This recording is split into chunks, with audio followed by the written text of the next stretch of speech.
Road rage, isang malalang sakit ngayon. Alam niyo ba yung pakiramdam na parang sasabog ka sa sobrang inis dahil lang sa traffic? O kaya naman dahil sa mga pasaway na driver?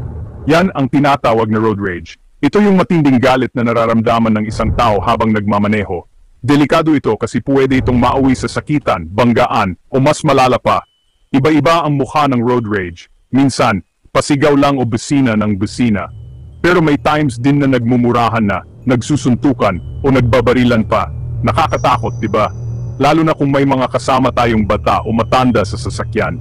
Kaya naman importante na pag-usapan natin ang road rage. Alamin natin kung bakit ito nangyayari at kung paano natin ito maiwasan. Kasi sa totoo lang, hindi naman natin kailangan magdusa sa kalsada. Dapat mas masaya at ligtas ang biyahe natin. Sa susunod na bahagi, titingnan natin ang ilang halimbawa ng road rage dito sa ating bansa. Dito sa Pilipinas, hindi na bago ang mga balita tungkol sa road rage. Araw-araw yata, may nag-aaway sa kalsada. May nag-viral na video ng isang driver na binasag ang salamin ng kotse ng isa pang driver dahil lang sa hindi pagbibigay daan. Meron ding nagsuntukan dahil sa agawan ng parking space. Nakakalungkot isipin na dahil lang sa mga maliliit na bagay, nagkakasakitan na. Hindi lang sa Metro Manila nangyayari ang road rage. Kahit sa mga probinsya, talamak din ito. May mga insidente rin ng road rage na kinasasangkutan ng mga motorista at mga siklista.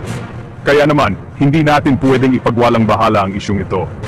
Sa susunod na bahagi, alamin natin kung ano nga ba ang mga dahilan kung bakit nagiging agresibo ang mga tao habang nagmamaneho.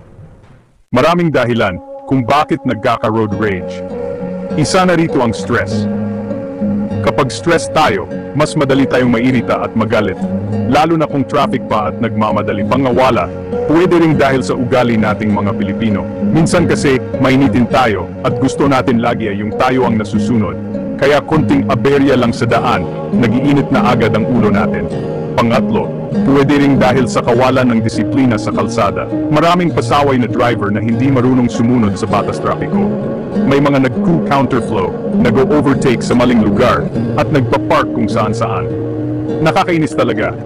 Sa susunod na bahagi, tatalakayin natin ang mga posibleng solusyon para maiwasan ang road rage. Alam kong hindi madaling pigilan ang galit, lalo na kung nasa kalsada tayo. Pero may magagawa tayo para maiwasan ang road rage. Una, siguraduhin nating kalmado tayo bago magmaneho. Kung pagod o stress tayo, mas mabuting magpahinga muna o kaya naman ay magpasundo na lang. Pangalawa, maging mapagpasensya tayo sa daan. Hindi naman natin hawak ang oras at hindi rin natin pwedeng pilitin ang sitwasyon. Mas mabuting magdahan-dahan na lang at mag-ingat kaysa naman mapahamak tayo. Pangatlo, sumunod tayo sa batas trapiko. Huwag tayong mag-counterflow, mag-overtake sa maling lugar at mag-park kung saan-saan. Isipin natin ang kaligtasan ng lahat. At para naman mas masaya ang biyahe, i-follow nyo na ang Certeza Humor page sa Facebook at mag-subscribe na rin sa JRL Kigiti GF channel sa YouTube. Siguradong matatawa kayo sa mga videos nila.